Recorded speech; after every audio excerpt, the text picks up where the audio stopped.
अस्सलाम वालेकुम। Programme report card में खुशामदीद। मैं हूँ अलीना फ़ारूक शेख और आगे 2-4 दिन जो आने वाले हैं वो बहुत ही अहम हैं। वो इसलिए क्योंकि हुकूमत जिसको मईशत का एक बहुत बड़ा चैलेंज, इसको बहाल करने का, इसको संभालने का दरपेश है, अब उसकी समत का तयन होगा कि आने वाला साल किस तरह का होगा और हुकूमत की तरजीहात क्या होंगी। एक तरफ कोरोना का सामना है, माशी मसाइल हैं दीगर बहुत सारे, दूसरी जानिब मईशत को बहाल करना है, लोगों को सहूलियात देनी है और साथ ही साथ जो महंगाई का बहरान अब आने वाला है उसको भी संभालना है।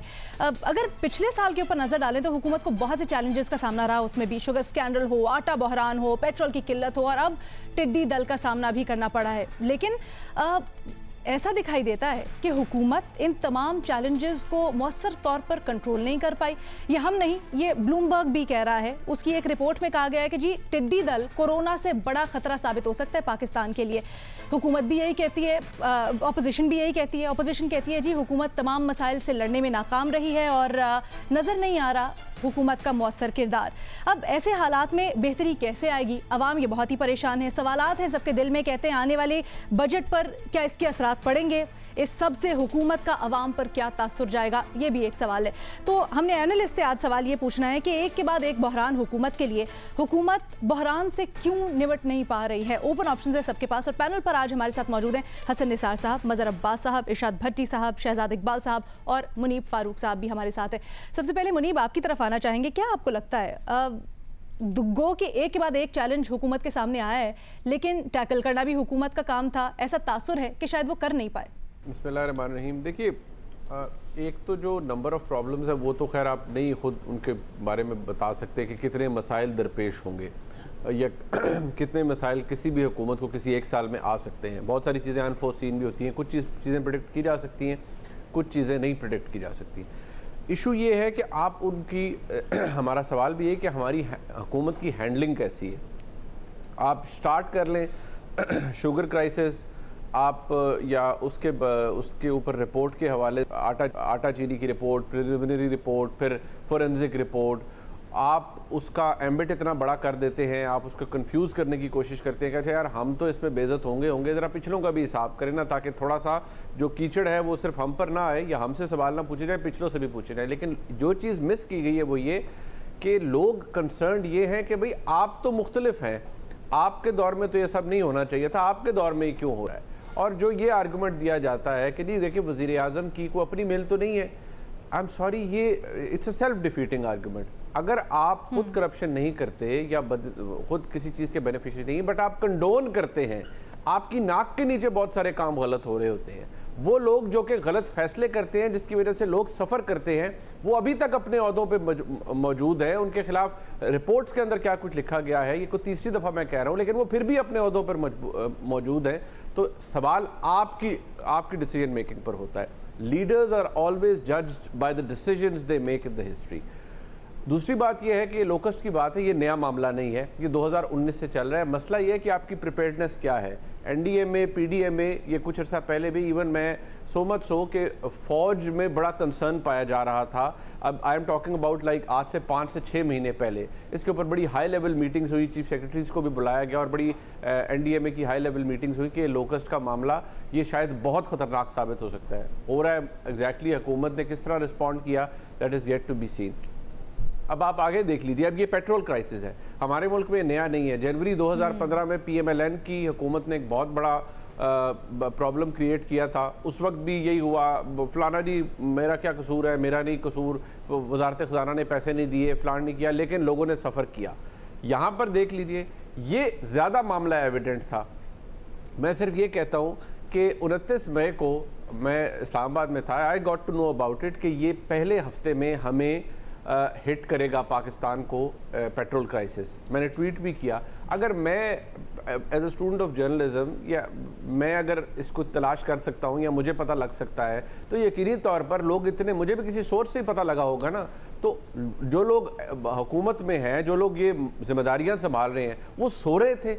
आप क्यों इंतजार करते हैं कि कोई क्राइसिस होगा, फिर उस पर वज़ीर आज़म नोटिस लेंगे, फिर उस पर भरहमी का इजहार करेंगे, फिर उसके ऊपर एक्शन होगा?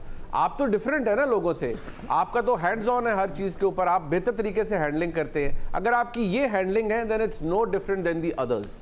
आप अगर यही काम कर रहे हैं और ये रेटरिक है, it's a show case statement कि नहीं हम माफिया को नहीं छोड़ेंगे, हम सारे माफिया को करेंगे। भाई वो बात की बात है, आपने चीनी वाले मामले के ऊपर दिखा दिया कि आपने क्या करना है।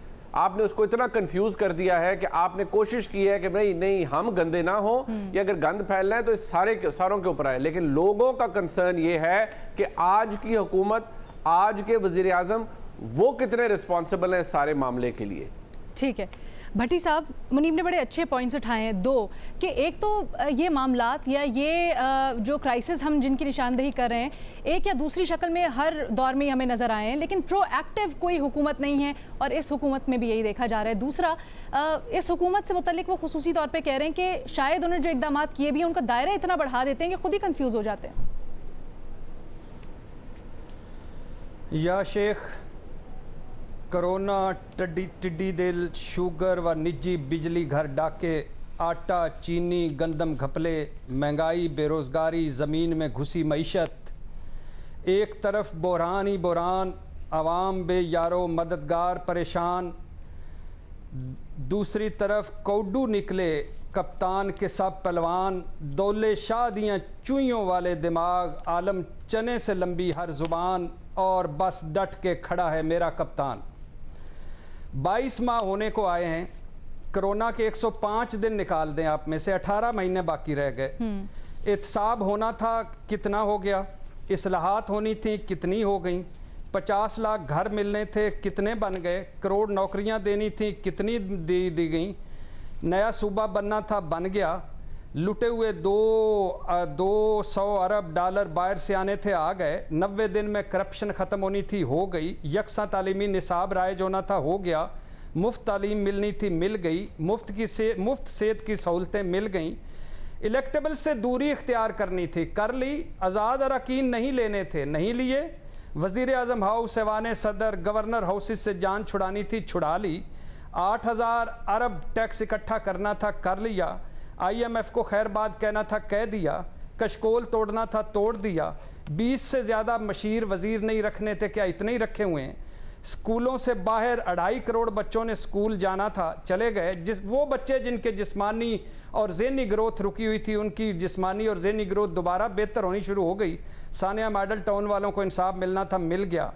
एक तरफ वादों दावों नारों का सूलीदान, बहरान ही बहरान, अवाम बेयारो मददगार परेशान, दूसरी तरफ कौडू निकले कप्तान के सब पहलवान, दौले शाह दी चुइयों वाले दिमाग, आलम चने से लंबी हर ज़ुबान, और बस डट के खड़ा है मेरा कप्तान।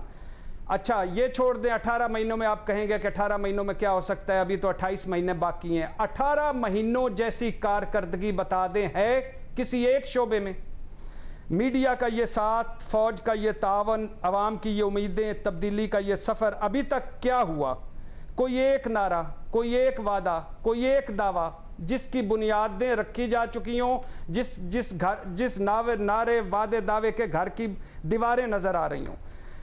अभी भी वक्त है, नीयतें साफ़ कर लें, खुद एहतसाबी घर से कर लें, इस्लाहात थाना कचहरी पर फोकस करें। अभी भी वक्त है, right people for right job लगाएं, रज़ाक दऊदों नदीम बाबरों से जान छुड़ाएं। चहेता लाडला निज़ाम नहीं, जजा सज़ा का निज़ाम राइज करें। काम चोरों गंदे अंडों को तब्दीली बस से उतार दें, वरना 28 महीने रह गए हैं जवान, छिन जाएगी ये कुर्सी, मुकद्दर होगा कूड़ादान। एक तरफ बहरान ही बहरान, अवाम बेयारो मददगार परेशान, दूसरी तरफ कौडू निकले कप्तान के सब पहलवान, दौले शाह दी चुइयों वाले दिमाग, आलम चने से लंबी हर जुबान, और बस डट के खड़ा है मेरा कप्तान। उठ जाग इमरान खाना, आखिरी या शेख आपके लिए, उठ जाग इमरान खाना, तेनू किस गफलत ने लुटिया? तू कित्थे तब्दीली एजेंडा सुटिया? पुराना बन इमरान, बहरान ही बहरान, अवाम बेयारो मददगार परेशान, दूसरी तरफ कौडू निकले कप्तान के सब पहलवान, दौले शाह दी चुइयों वाले दिमाग, आलम चने से लंबी हर जुबान, और बस डट के खड़ा है मेरा कप्तान। ठीक है हसन निसार साहब, आपको क्या लगता है? भट्टी साहब कहते हैं डट के खड़ा है कप्तान, लेकिन आसपास की कोई खबर नहीं है। डट के तो शिमला पहाड़ी भी खड़ी है, उसको छोड़ो। देखो, फ्यूडल वज़ीर आज़म बड़े आजमाए आपने, रेवोल्यूशनरी, बड़ा इनकलाबी, रोटी कपड़ा मकान और ये और वो, भुट्टो इंडस्ट्रियलिस्ट वज़ीर आज़म, बैंकर वजीर आजम, आपने बैंकर भी नहीं छोड़ा, बिजनेसमैन वजीर आजम, कबायली सरदार वो आपका जमाली साहब, दरवेश सिफ्त वजीर आजम मिनाज खालिद, क्या नहीं आजमाया आपने? खैर नहीं मिली आपको और मिलेगी भी नहीं। बाकी सारी बातें अपनी जगह पे ठीक होंगी। बीबी इस निज़ाम में अवाम को ना पहले कुछ मिला, ना अब कुछ मिला, ना आइंदा कुछ मिलेगा। ये छोटा पैच वर्क है, ये साइकिल की सारी ट्यूब गली हुई है, इसके ऊपर एक नई ट्यूब चढ़ाओ, इसको समझने की कोशिश करें, बाकी तो ठीक है। ठीक है, यहां से कोई खैर नहीं मिलेगा। ठीक है। शहजाद हसन निसार साहब कहते हैं निजाम ही नहीं है इस काबिल। शहजाद हसन निसार साहब कहते हैं पूरा का पूरा निज़ाम ही बिगड़ा हुआ है, जब तक इसको सही नहीं करेंगे कुछ नहीं होगा। देखने में भी हमें यही आ रहा है। अगर अभी कोरोना के बहरान में जो हमारी आवाम का, हमारे दुकानदारों का रिएक्शन है उसको देखें, मास्क सैनिटाइजर्स ले लें, उस पर मुनाफाखोरी की जा रही है हर चीज़ पे, तो क्या होगा हमारा? हम जब खुद ये सब कर रहे हैं तो हम ऊपर बैठे हुए हुक्मरानों से क्यों एक्सपेक्ट करते हैं कि वो सही करेंगे हमारे लिए कुछ? मैंने आज 2-3 ये ट्वीट्स पढ़े कि जो फॉलोवर हैं पाकिस्तान तहरीक इंसाफ के, वो ये कहना शुरू कर दिया उन्होंने कि पहले तो हुक्मरान अच्छे नहीं होते थे, अब हुक्मरान अच्छे हैं, अवाम अच्छी नहीं मिली उनको। तो मेरे ख्याल से जो बात आप कर रही हैं वो भी उसी तरफ इशारा है। खुदा के वास्ते इस तरफ ना ले जाएं। ये बात ठीक है कि अवाम में मसाइल होंगे, लेकिन जो गवर्नमेंट के इनएक्शन और इनडिसाइसिवनेस है उसकी जिम्मेदारी अवाम पे नहीं डाली जा सकती।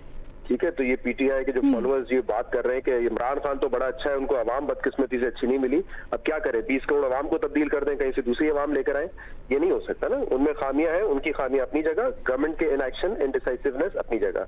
अब आपका जो सवाल है उस पर आता हूँ। आपने कहा कि बहरान से क्यों नहीं निपट पा रहे। देखें, एक तो ये हमारी बड़ी बदकिस्मती है, दुनिया की भी है, पाकिस्तान की खास तौर पर है, कि हम ऑलरेडी एक कंसोलिडेशन फेज में थे जहां हम सोच रहे थे कि चीजें बेहतर होंगी, इन्फ्लेशन काबू में आएगी, लेकिन फिर हमने देखा आटा चीनी का बहरान आया, चीनी की कीमत बढ़ गई, गवर्नमेंट की वहां पे हमें नाअहली नजर आई, वो कीमत को बढ़ता हुआ नहीं रोक सके। उसके बाद फिर कोरोना वायरस आ गया जिसकी वजह से पूरी दुनिया की मईशत बैठ गई, पाकिस्तान का भी वही हाल है, पाकिस्तान आइसोलेट नहीं हो सकता इससे। और फिर हमने देखा कि टिड्डी दल का मसला आ गया है, फिर कोई और क्राइसिस खड़ा हो जाता है, ये पेट्रोल का क्राइसिस खड़ा हो गया अभी।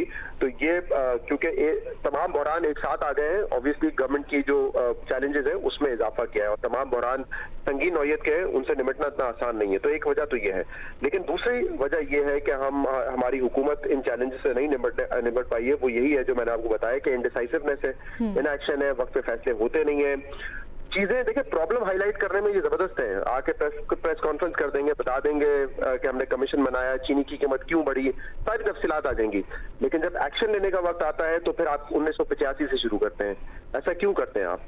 क्योंकि वजीर आजम ने ये जो शुगर की आप मिसाल ले लें, ये शुगर कमीशन बना ही इस बुनियाद पे था कि इस साल में उनके दौरे हुकूमत में चीनी की कीमत 18-20 रुपए बढ़ गई थी। इस बात पे आपने कमीशन बनाया था।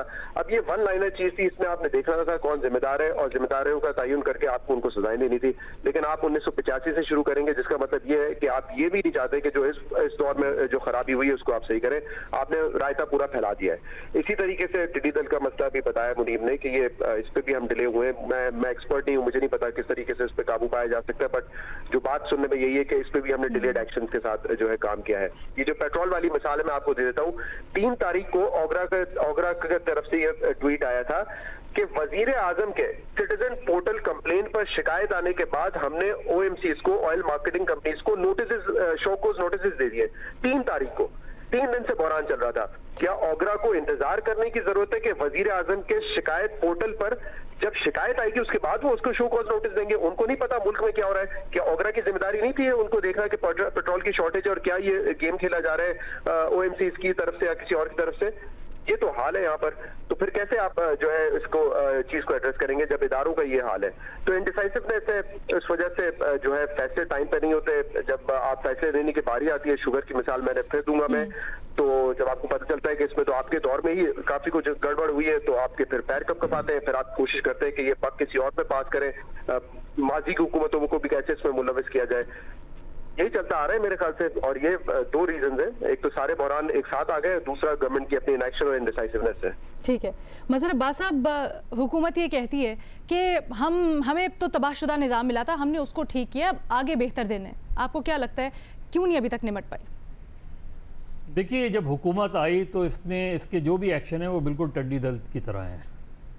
उसने सबसे पहला अटैक ख़ुद अपने ही ऊपर किया, और अगर आप देखेंगे पहले 6 महीने में पहली कैजुअल्टी जो हुई वो असद उमर ख़ुद हुए, और उसके बाद उनके अपने वज़रा जो है वो परेशान नज़र आते हैं। तो जो पहला हमला हुआ उन्होंने अपने ही लोगों पे किया, फिर दूसरा हमला उन्होंने अपोजिशन पर किया, और इसी तरह के वो हमले करते रहे। तो जब आप हमला आवर रहे हैं, चाहे वो अपने हों या पराए हों, चाहे वो मीडिया हो या सियासतदान हो, चाहे वो वज़ीर हों या दूसरे लोग हों, तो फिर जाहिर है आप काम नहीं कर पाते, क्योंकि आप हमला आवर हैं और मुसलसल हमला आवर हैं।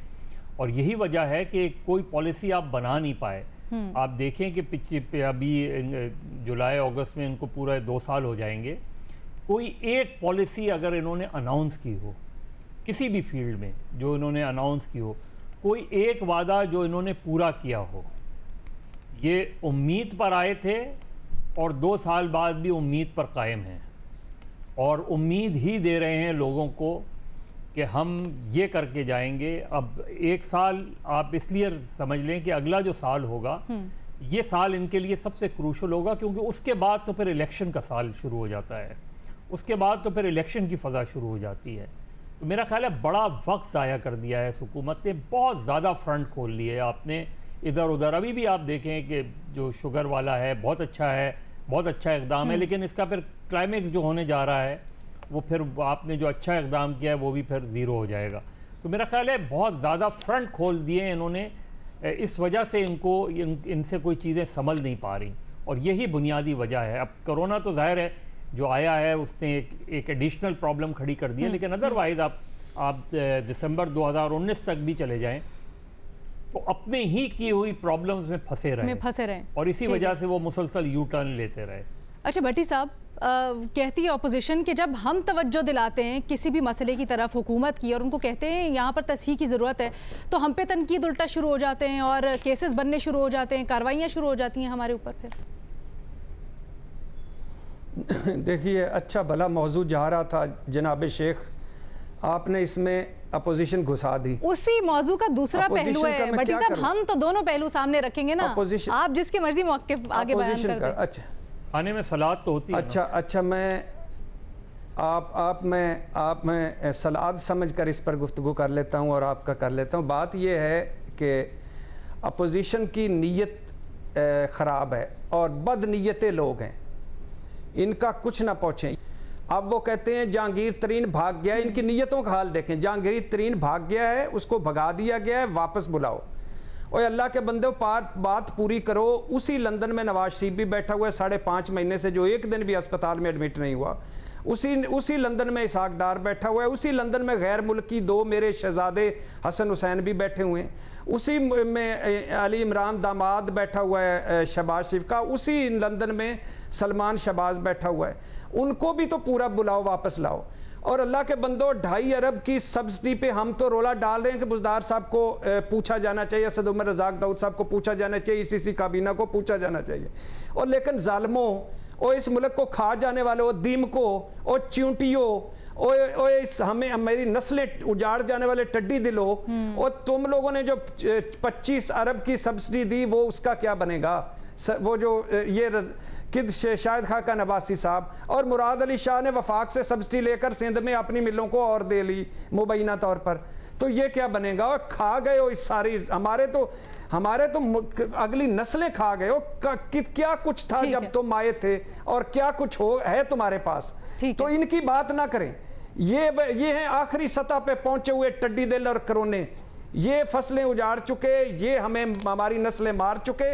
इनको ना हमें निपटने दें, हमें तब्दीली से, कि ये जो तब्दीली वाली सरकार आई थी जिन हमसे वादे किए थे, हमें उन पे फोकस करने दें। ये बदनीयत लोग हैं, ये अंदर से गलत लोग हैं, इनसे कोई उम्मीद नहीं। ये बारियां लेंगे। हसन निसार साहब के पास पॉइंट लेके जाते हैं, उन्होंने बुनियादी खुराकें बाहर हैं। ठीक है जी, उन्होंने बुनियादी मसले की निशानदेही की थी, तो भट्टी साहब हसन निसार साहब के पास पॉइंट लेके जाते हैं। या शेख, औलादें, जदादें, पोशाकें, खुराकें, दवाइयाँ, डॉक्टर सब बाहर, ईदें बाहर, शबरातें बाहर। ठीक है, इनको किधर हमारे साथ ये सवाल मैं 1 मिनट हसन निसार साहब से एक पॉइंट क्लियर कर लूं। सवाल इसीलिए किया गया था आपसे क्योंकि पहले जवाब में तसल्ली नहीं हो रही थी। हसन निसार साहब, शहजाद कहते हैं कि आप अच्छा खासा हम फोकस कर रहे थे मजहर साहब तब्दीली सरकार पर, दरमियान में अपोजिशन ले आइए और ये अपोजिशन बिल्कुल सही किया भाई, दोनों साइड का पहलू होना चाहिए। कर चुकी है, हम तो अपोजिशन का भी पहलू उठाएंगे ना। वो जो कहते हैं नहीं भट्टी साहब आपको जवाब देना पड़ेगा फिर। इनका क्या करें, हम तो मवाजना करते हैं, हम बात चुकी है, इनको चंद दिन क्वारंटीन में रखें। हसन निसार साहब, अभी आपने बात की थी निज़ाम की तब्दीली की, शहजाद ने कहा कि निज़ाम को क्यों कोसते हैं, जब ऊपर से चेक एंड बैलेंस ही नहीं होगा, जब हुकूमत या इंतज़ामिया मुतहरिक नहीं होगी ये देखने के लिए कि कोई ख़राबी ना हो, तो फिर आवाम को हम कैसे ब्लेम कर सकते हैं? ओ बीबी एक मिनट, ओ भाई एक मिनट, ओ इस निजाम में नहीं हो सकता, गुंजाइश नहीं है। एग्रीड। ये उल्टी लटक जाए ये हुकूमत, ये गरीब आदमी को बर्थ सर्टिफिकेट और किसी के बाप का डेथ सर्टिफिकेट, किसी के बच्चे का बर्थ सर्टिफिकेट और बगैर रिश्वत के डेथ सर्टिफिकेट, पूरा आपका सिस्टम सारा उल्टा लटक जाए। आप तो ये नहीं इंश्योर कर सकते, औकात क्या आपकी? और तुम तो भाई लोग, पॉपुलेशन अजाब है इस मुल्क पे, किसी बंदे में जुर्रत नहीं बात करे। इस मुल्क में केमिकल्स वाला दूध मिलता है, ये पी के जवान होने वाले बच्चों की जब शादियां होंगी ये माजूरिस्तान होगा। इतनी बड़ी हेरा फेरियां करके अगले हफ्ते अदालत से बाहर आ जाते हैं। होश करो। ठीक है Shahzad, would you like to comment? Nizam के होते हुए इस पर सूदा गले अदालतों के बाहर 50 रुपए का बुनियादी तब्दीलियों की जरूरत है में बिक रहा है। ठीक है, ये है Nizam. Shahzad, would you like to comment? जी मैंने निजाम की बात नहीं की, मैंने ये आपसे कहा था कि जो अभी आपने बताया फलाना इंजेक्शन, उसको आप अलहदा तौर पे देखें, कर सकते हो। जो हुकूमत की नाअहली है उसको आप आवाम से ना जोड़ें। जो फैसले हुकूमत के करने के वो हुकूमत ने करने हैं।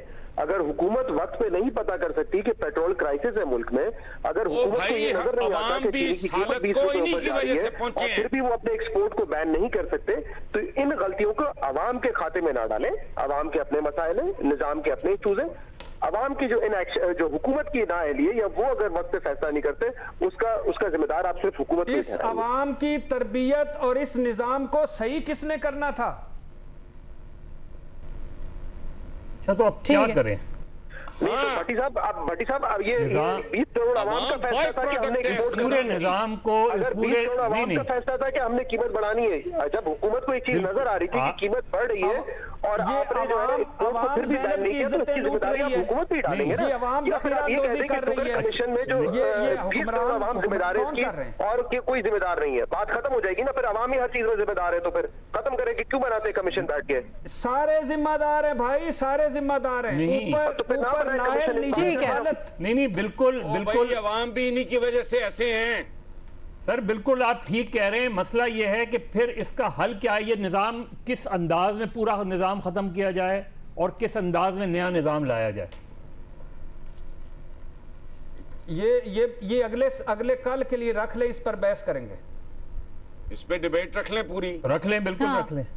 ठीक है, बिल्कुल रख लें, बिल्कुल आपकी बात से एग्री करता हूं, लेकिन इस निजाम को, पूरे निजाम को 45 मिनट के प्रोग्राम 40 मिनट 30 मिनट के का बिल्कुल ठीक कह रहे हैं आप, लेकिन ये इस सवाल का जवाब भी हमें ही तलाश करना है कि इस पूरे निजाम को अगर हम खत्म करते हैं तो फिर नया निजाम कौन सा लेकर आए? भट्टी साहब, हसन साहब के सुनने देना 2 मिनट। दुरुस्त है, देखें बात सुने। प्राइमरी एजुकेशन आपका रॉ मटेरियल इतना 3rd क्लास है, अवाम इसलिए ब्लेम करने वाले नहीं, बेचारे इस काबिल भी नहीं है कि उनको ब्लेम किया जा सके। अवाम की तरबियत, उनकी उठान, ये हुक्मरानों का काम है भाई। हुक्मरानों की तरबियत कौन करे?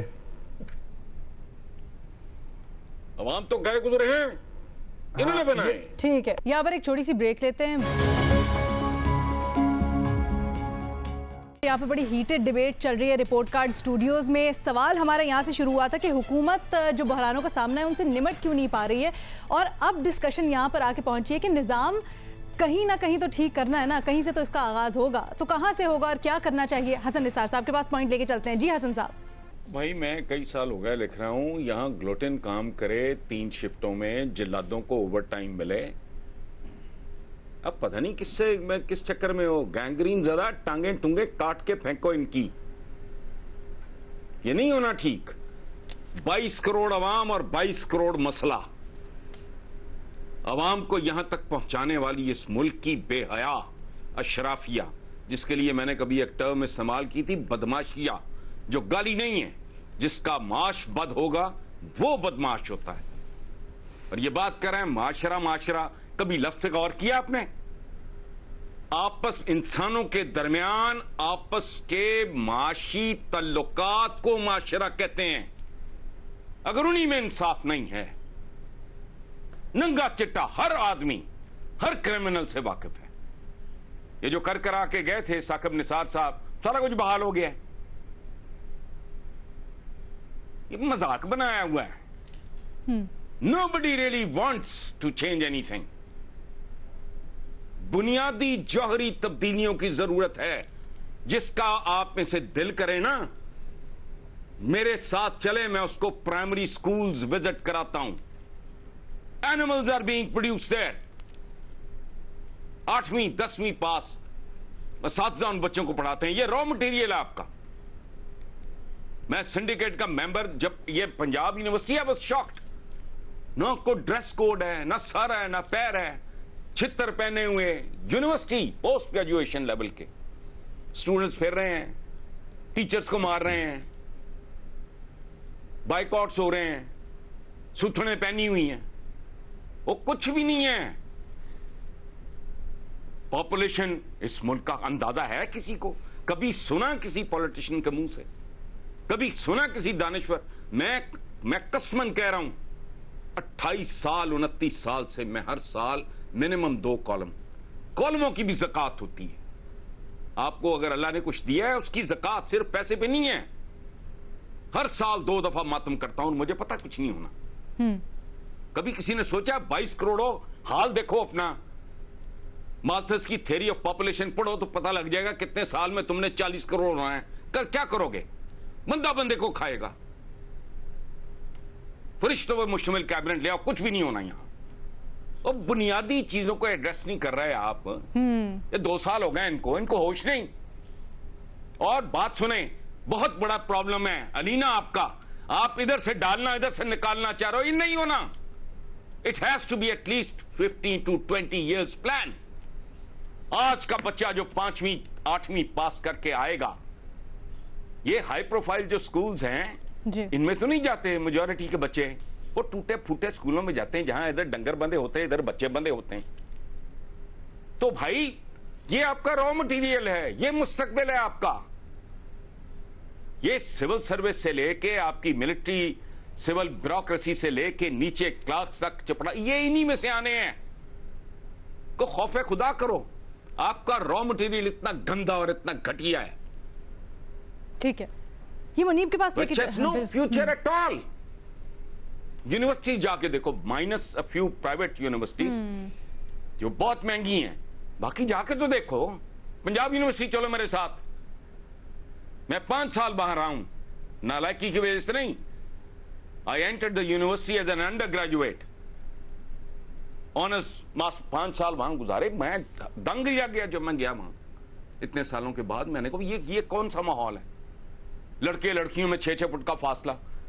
और तुम मैम को कल हायर एजुकेशन के लिए जाओगे, तुम्हें तो 2 साल समझ नहीं आनी। मनीब साहब ने 1-2 दिन पहले जिक्र किया है इस बात का। यहां का को बच्चा, यहां की को बच्ची बाहर जाने के काबिल है। पोस्ट ग्रेजुएशन के बाद अगर बाहर जाएंगे तो उनको तो समझ नहीं आनी। 2-3 साल कल्चरल शॉक ही मार देगा उनको। 5 फुट का फासला हो। एक शौहर अपनी बीवी को, जो स्टूडेंट थी, मिलने चले गया, वो एक सियासी तंजीम के लॉन्डो ने मार के शौहर का अशर कर दिया कि तू इसको लेके बैठा है कैंटीन पे। ये कोई हालात नहीं है। बुनियादी तब्दीली कुछ भी नहीं। झूठ का कारोबार चल रहा है। जंगलात लगा दो। अच्छा, जंगलात जो पहले लगे थे वो तो बेच दिए, मटीरियल वही है नीचे। ये मैं रोता हूं इंसान साजी नेशन बिल्डिंग, बंदे बनाओ। शहबाज से भी मेरा क्या प्रॉब्लम था भाई, बहुत अच्छे ताल्लुकात थे मेरे, नो रिग्रेट्स। अब मैंने कहता था पुलड़ियां ना बना, बंदे बना। आज तक ट्रैफिक सिग्नल की तमीज 72 साल हो गए। नमाज पढ़ते हो, पाबंदी औकात सिखाती है। यहां कोई बंदा कहीं मुअज्जज बंदे नहीं पहुंचते टाइम पे कहीं।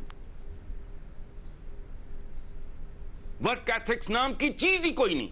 अखलाकियात बना दिया किसी लड़की ने क्या पहना हुआ है, कोई बंदा क्या कर रहा है। वर्क एथिक्स नाम की चीज ही कोई नहीं। पंक्चुअलिटी नाम का तस्वुर ही कोई नहीं। हमारी बहसों में ये सवाल कभी आता ही नहीं। सो ये उजड़ा हुआ दयार है भाई। यहां अंधे बहरे हो के रह सकते हो रह लो, छोड़ सकते हो छोड़ दो। यहां कुछ नहीं होना। अब कहो कि मैं मायूसी बेचता हूं, तुम उम्मीद बेच लो।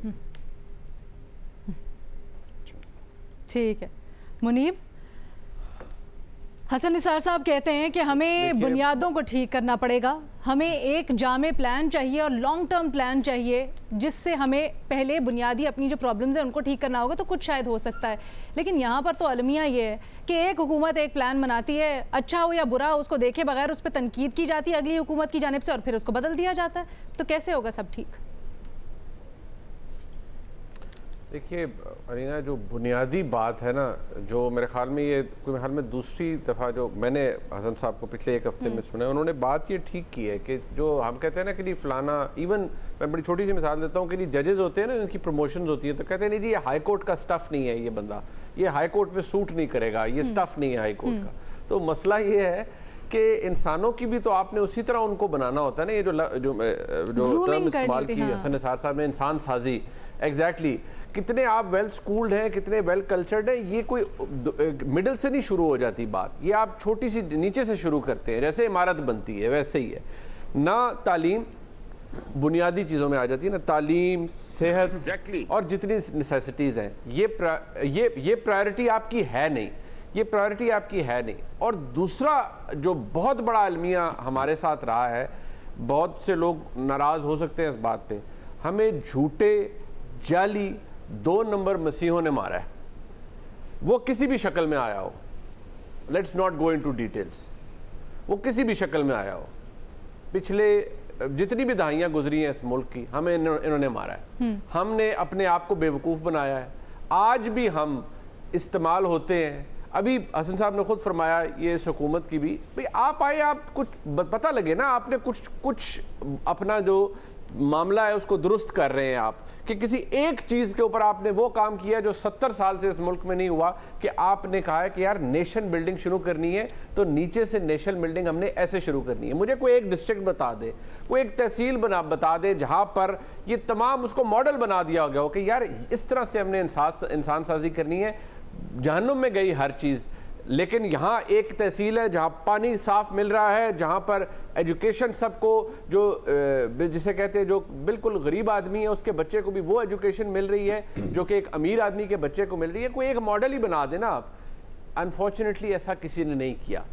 हम सारे अपने अपने वेस्टेड इंटरेस्ट के लिए काम करते हैं। हुक्मरान आते हैं, वो अपने आप को सीट पर जमाए रखने के लिए एडजस्टमेंट्स करते हैं, मुख्तलिफ जगह पर कंसीड करते हैं, क्योंकि जारी बात है जोड़ तोड़ के साथ, जैसे पंजाबी में कहते हैं दाद दप्पे के साथ इक़्तिदार मिला होता है, तो फिर कहीं घुटने टेकने पड़ते हैं, कहीं हाथ जोड़ने पड़ते हैं, कहीं पर और पता नहीं क्या कुछ करना पड़ता है। तो जब तक आप इन बुनियादी बातों की तरफ, जिनका जिक्र हसन साहब ने मेरे ख्याल में मुतअद्दिद दफ़ा किया है, पिछले एक हफ्ते में तो दूसरी दफ़ा उन्होंने किया है, कि जब आप ये बुनियादी चीज़ें ठीक नहीं करेंगे तब तक आप वाकई ये नहीं बता सकते, ये नहीं प्रोवाइड कर सकते कि आपकी जो नई नस्ल है वो आपकी इस नस्ल से जिसका हम हिस्सा है या जो हमारे से पहले नस्ल गुजर गई है उससे बेहतर। ठीक है, मौजूदा हुकूमत को बहुत से बहरानों का सामना है, कैसे निपटेगी, क्यों नहीं निपट पाई, इसके ऊपर गुफ्तगू जारी रहेगी एक छोटी सी ब्रेक के बाद। मज़हर साहब, हमारी तो प्रायोरिटीज़ ही डिफरेंट है ना। हम तालीम पे फोकस ही नहीं करेंगे। जब ये हुकूमत भी आई, बड़े बड़े दावे किए गए थे, कहाँ है, कुछ भी नहीं। अलीना, जी हसन साहब, सेंटेंस। अलीना, एक जुमला मुझे ऐड करने दो। जी बिल्कुल। देखो बात सुनो, हमारे हुजूर की वो रहनुमा थे वो एक सियासी कायद भी थे, वो सरबराह भी थे। उनकी एक सुन्नत है हुक्मरानों के लिए, वो तेल नहीं निकाला था भाई, वो तांबा सोना दुआ मांगते तो उहद के पहाड़ों से उगलना शुरू कर देता। वो सोना तांबा चांदी ये मेटल्स वगैरह उस वक्त भी कीमती थी, चले तेल नहीं, ये कुछ नहीं हुआ। उन्होंने बंदे बनाए। हजारों में आबादी थी मक्का की, हजारों में आबादी थी मदीना की, जिसने कभी लाख का फिगर देखा ही नहीं देर तक। उसमें वो हजारों में से हजारों हीरे जवाहरात पैदा कर दिए, बंदे बनाए और भटके हुए बेराहरवी के शिकार लोगों को खूबसूरत इंसानों में तब्दील किया। इसे कहते हैं गवर्नेंस, इसे कहते हैं कयादत। ये दौलतियां झाड़ना नहीं। और दूसरा बड़ा अलमिया हमारे हुक्मरानों का और हमारा मेरा, हम चाहते हैं रातों रात कुछ हो जाए, नहीं होता। झाड़ी के लिए एक मॉनसून चाहिए होता है, एक झाड़ी के लिए, ओक ट्री के लिए 100 मॉनसून चाहिए। लोगों को बताए जो आए बदनसीब कि कुछ नहीं होना, एक जनरेशन कुर्बान करनी पड़ेगी, इंतजार करो। 72 साल झक मारी है, तुम 72 घंटों में रिजल्ट मांगते हो। ये हर जगह शॉर्टकट की तलाश में है मौजूदा हुकूमत भी। इसको नहीं छोड़ेंगे, उसको नहीं छोड़ेंगे, उसको नहीं पकड़ेंगे। वो क्या करोगे भाई? वो फतह मक्का ही याद कर लो, बदनसीबो। छोड़ो, इनके पास बुनियादी, इनके पास विजन है ही नहीं। ये डंग टपाऊ लोग हैं, बस आ गए इख्तिदार में तो घसीटो। अब आई एम सॉरी, मैं आज आई डोंट नो, आपने मुझे प्रोवोक कर दिया बहुत। लेकिन ये कंस्ट्रक्टिव डिबेट कभी ना कभी तो होनी थी, and this is very important. Mazhar Abbas साहब, would you like to add anything? देखिए, हसन साहब और मुनीब की बात को आगे बढ़ाते हुए, हुजूर की हदीस है ना, इल्म हासिल करना है तो चीन तक जाओ। बुनियादी चीज़ें देखिए, आपकी बुनियाद कहाँ से शुरू होती है।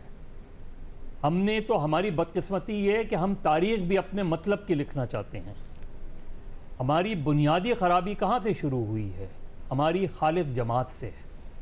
हाँ, जिसको ये डायरेक्शन देनी थी, जिसको इस मुल्क में पहला इक़दाम ये करना था कि इस मुल्क में मादरी ज़बान में तालीम दी जाए। हमने, हमारा पहला तज़ाद ही ज़बान से बना। हमने तालीम को इसलिए तवज्जो दी क्योंकि हमने जागीरदाराना निज़ाम को रिटेन किया, हमने उसे ख़त्म नहीं किया, और वो माइंडसेट हमारा चलता चला गया। तालीम हमारी प्रायोरिटी नहीं रही, और तालीम में भी प्राइमरी एजुकेशन हमारी प्रायोरिटी कभी भी नहीं रही। क्योंकि मेरे वालिद साहब ये कहा करते थे कि तालीम, अगर आपने किसी बच्चे को अच्छी प्राइमरी तालीम दे दी तो फिर आपको और कुछ करने की ज़रूरत नहीं है, बच्चा खुद डेवलप होता है। लेकिन मजहर अब्बास साहब, यहाँ पे तो डेवलपमेंट चाहते ही नहीं ना हम। हम तो कहते हैं कि अगर उसको तो तालीम मिल जाए बाकी हो जाएगा। मैं तो ये कह रहा हूँ, ठीक है, बिल्कुल ठीक है कि आपने चूंकि बुनियाद ही गलत रखी और हम उसको पानी देते रहे, हमने उसको जड़ से उखाड़कर एक नया दरख्त लगाने की कोशिश नहीं की गई। हम उसी दरख्त को पानी देते रहे, उसकी शाखें कभी इस तरफ निकल जाती थी, कभी उस तरफ निकल जाती थी। कभी हम ये निज़ाम लेकर, आप देखें ना, इसी मुल्क में 72 साल में कौन कौन सा निज़ाम आया। आपके यहाँ पहले 8-10 साल आप उठा के देख लें, एक आइन बना, उसे उठा के फेंक दिया, दूसरा आइन बना, मार्शल लॉ आया, सदारती निज़ाम आया, बुनियादी जमहूरियत का निज़ाम आया, सो कॉल्ड जमहूरियत आई, फिर 11 साल का मार्शल लॉ आता है, फिर उसके अंदर गैर जमाती इंतखाबात आते हैं, फिर एक मजलिस शूरा बनाई जाती है, फिर एक गवर्नमेंट आती है, दूसरी गवर्नमेंट, फिर सियासत को नज़रियात से कारोबार बना दिया गया, कारोबार को फ़रोग दिया गया, सियासतदानों से ये कहा गया कि कारोबार भी करो और सियासत भी करो। तो आपने पूरा निज़ाम ही, अब आपने हमें सोल्यूशन की तरफ जाना है। और ये बात बिल्कुल ठीक है कि सोल्यूशन की तरफ जाकर आप 5 साल में नहीं एक्सपेक्ट करते किसी गवर्नमेंट से, लेकिन अगर कोई गवर्नमेंट बुनियाद ही नहीं रख रही हो, यानी उसने, इमरान खान ने को पहली स्पीच में अगर वो बुनियाद रख देते कि आपने तालीम को सबसे ज्यादा तवज्जो देनी है। देखिए, रियासत का काम है तालीम, अच्छी सेहत, पीने का साफ पानी, ये बड़ी बुनियादी चीजें होती हैं। और सबसे बड़ी बात जो हसन साहब ने बात की, पॉपुलेशन की तरफ हम जाते हुए डरते हैं, पॉपुलेशन में बढ़ाते हुए नहीं डरते, उस पर बात करते हुए डरते हैं। तो जब तक आप अपनी डायरेक्शन सेट नहीं करेंगे, आप हमेशा डायरेक्शन लेस रहेंगे। जब तक हम अपनी सिमत का तयन नहीं करेंगे, हम कभी भी हम आगे नहीं बढ़ सकते। आज तो दिल चाह रहे हैं कॉन्वर्सेशन खत्म ना हो, लेकिन हमारे प्रोग्राम का टाइम खत्म हो गया, तो आपसे कल दोबारा मुलाकात होगी। अल्लाह हाफ़िज़।